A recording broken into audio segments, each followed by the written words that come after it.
Hi, I'm planning on filing a provisional patent application and have a question.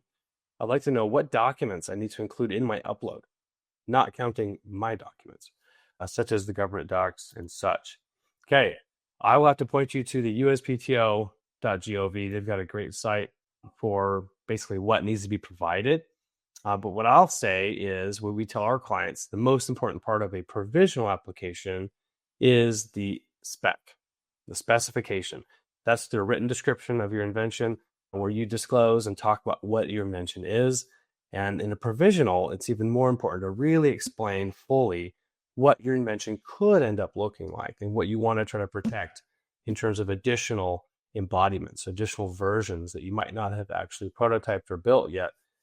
That way, when you go to market or go to sell your product and you end up changing the materials to, let's say, metal or wood, or the shape changes considerably, but the overall functionality is the same, you'll still have protection for those, I'll call it other embodiments, other ways your invention works.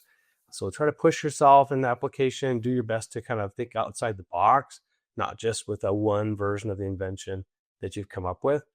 That's the best approach, I would say. And with the filing of a provisional patent application, you do get that all-important patent pending, which is important, of course, so that locks in that date to where any inventor files after that point, they will be, second to you. You'll have the first shot at getting the rights for that invention because you filed first. No longer does it matter who actually invents it first. It's a race to the patent office.